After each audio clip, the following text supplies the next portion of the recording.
আসসালামু আলাইকুম। কেমন আছেন সবাই? আশা করছি সবাই অনেক বেশি ভালো আছেন। আমি আলহামদুলিল্লাহ ভালো আছি। আজকে খুব সুন্দর একটি বেবি ড্রেসে আমি হাতের কাজ করে দেখাবো এবং তার পাশাপাশি আপনারা কিভাবে বিজনেস শুরু করবেন, সেল কিভাবে বাড়াবেন, কাপড়ের দাম কিভাবে নির্ধারণ করবেন, এই বিষয় নিয়ে আজকে সবকিছু আপনাদেরকে বলে দিব। আশা করছি ভিডিওটি আপনাদের কাছে অনেক বেশি ভালো লাগবে এবং ভিডিওটি দেখে নতুনরা অনেক বেশি উপকৃত হতে পারবেন। ভিডিওটি স্কিপ না করে পুরো ভিডিওটি দেখার অনুরোধ রইল। প্রথমেই দেখুন আমি সুন্দরভাবে ড্রেসটির মধ্যে ড্রয়িং করে নিয়েছিলাম। তারপর ডাল এবং পাতার কাজটিও কিন্তু আমি সুন্দরভাবে করে নিয়েছি। এখন আমি শার্টিন স্টিচ দিয়ে সুন্দরভাবে ফুলের পাপড়ির কাজটি করে নিচ্ছি। যারা সবসময় আমার হাতের কাজের ভিডিওগুলো দেখেন, হাতের কাজগুলো শিখেন, তারা কিন্তু পাতা কিভাবে সেলাই করতে হয় সেটা খুব ভালোভাবেই শিখে ফেলেছেন। তাই আজকে আর পাতা সেলাইটা দেখালাম না। তো প্রথম কথা বলি যে আপনারা বিজনেসটা কিভাবে শুরু করবেন। আপনি কিন্তু চাইলে প্রথম অবস্থাতে কিছু কাপড় কিনে নিয়ে এসে এগুলো নিজে যদি সেলাই করতে পারেন তাহলে নিজে সেলাই করে তারপর এটার মধ্যে হাতের কাজ করতে পারেন।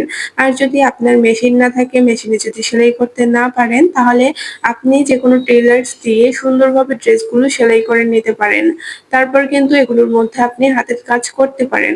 অথবা আপনি যদি হাতের কাজও করতে না পারেন তাহলে কিন্তু হাতের কাজটাও অন্য কাউকে দিয়ে করিয়ে নিয়ে এসে আপনি রেডি করে এই ড্রেসগুলো সেল করে নিতে পারেন।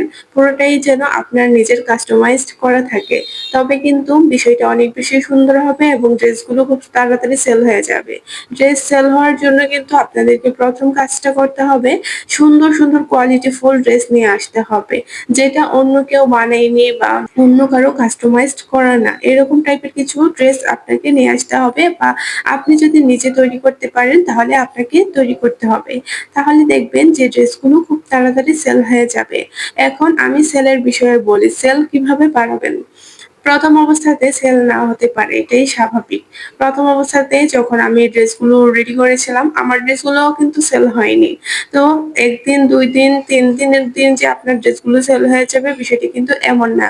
আপনি ১-২ মাস ওয়েট করতে হবে আপনাকে এবং নতুন, নতুন ডিজাইনের ড্রেস তৈরি করতে হবে। মানুষকে দেখাতে হবে, প্রচার বাড়াতে হবে যে আপনি ড্রেসগুলো রেডি করেছেন, সেই ড্রেসগুলো আপনি সেল করতে চান। এভাবে করে কিন্তু আপনার ড্রেসগুলো সেল হয়ে যাবে ইনশাআল্লাহ এবং আপনাকে প্রচুর পরিমাণে ধৈর্য ধরতে হবে। যখন আমরা মার্কেটে যাই যদি আমাদের কোনো ড্রেস পছন্দ না হয়, আমরা কিন্তু সেই ড্রেসটা নেই না। আমরা অন্য আরেকটা দোকানে চলে যাই ড্রেস নেওয়ার জন্য।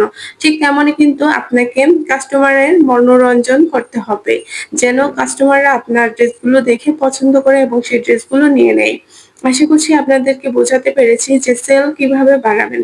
আপনি যত কোয়ালিটিফুল ড্রেস কালেকশনে রাখবেন ততই কিন্তু কাস্টমাররা আপনার ড্রেসগুলো পছন্দ করবে এবং সেই ড্রেসগুলো সেল হয়ে যাবে। এটাই কিন্তু সবচেয়ে বড় একটি মাধ্যম ড্রেস সেল করার। তো এখন আমি ৩ নাম্বার কথায় আসি যে আপনারা কাপড়ের দাম কিভাবে নির্ধারণ করবেন। আমি কিন্তু এর আগেও অনেকবার আপনাদেরকে বলেছি কাপড়ের দামটা কিভাবে নির্ধারণ করে নিবেন। তো আজকে আমি আপনাদেরকে খুব ভালোভাবে বুঝিয়ে দিচ্ছি কাপড়ের দামটা আপনারা কিভাবে নির্ধারণ করবেন। কাপড়ের দাম নির্ধারণ করার জন্য প্রথমে আপনি দেখবেন যে একটি ড্রেসের মধ্যে আপনার কতটুকু কাপড় লেগেছে সেটার প্রাইসটা আলাদাভাবে নির্ধারণ করে নিবেন। তারপর দেখবেন যে এটার মধ্যে কতটুকু সুতা ইউজ করেছেন। তারপর আপনি যদি মেশিনে সেলাই করে থাকেন সেটার প্রাইসটাও আপনি আলাদাভাবে লিখে রাখবেন। অথবা যদি কোনো টেইলার্সকে দিয়ে এই ড্রেসটি বানিয়ে থাকেন তাহলে সেটাও লিখে রাখবেন।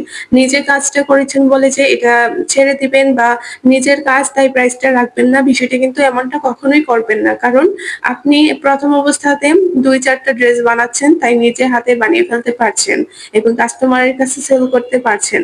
যখন আপনার বেশি, বেশি অর্ডার আসবে তখন কিন্তু আপনি একা সবকিছু সামলাতে পারবেন না। তখন আপনার কিন্তু কর্মীর প্রয়োজন হবে। তাই প্রথম থেকেই সেই প্রাইসটা আলাদাভাবে নির্ধারণ করতে হবে যেটা আপনি আপনার কর্মীকে দিবেন। তো একটি ড্রেসে হাতের কাজ করার জন্য আপনি কত টাকা কর্মীকে দিচ্ছেন সেটা আপনি আলাদাভাবে নির্ধারণ করে রাখবেন। এভাবে করে যখন আপনি পুরোটা ড্রেস কমপ্লিট করবেন শেষ পর্যায়ে এসে দেখবেন যে একটি ড্রেসের পেছনে আপনার ঠিক কত টাকা খরচ পড়েছে। তো কত টাকা খরচ পড়েছে সেটা জানার পর আপনি এই ড্রেসটার মধ্যে কতটুকু লাভ করতে চাচ্ছেন। ঠিক আছে? এটা কিন্তু পুরোটাই ডিপেন্ড করে আপনার উপর এবং আপনার ড্রেসের কোয়ালিটির উপর। ড্রেসের কোয়ালিটি যত ভালো করবেন প্রাইসটা কিন্তু আপনি বেশি রাখতে পারবেন। আর যদি ড্রেসের কোয়ালিটি ভালো না করেন, কাপড় যদি ভালো না রাখেন তাহলে কিন্তু কাস্টমাররা আপনার ড্রেসগুলো দেখে পছন্দ করবে না এবং সেই ড্রেসগুলো কিন্তু সেল হবে না। তাই সবসময় কাপড়ের কোয়ালিটি ভালো করার চেষ্টা করবেন, হাতের কাজের ফিনিশিং ভালো করার চেষ্টা করবেন। আশা করছি আপনাদেরকে বোঝাতে পেরেছি। তো আমার এই ভিডিওটি দেখে আপনাদের কাছে কেমন লেগেছে অবশ্যই কমেন্ট করে জানাবেন। আজকে এই পর্যন্তই বিদায় নিচ্ছি। সবাই ভালো থাকবেন, সুস্থ থাকবেন। আল্লাহ হাফেজ।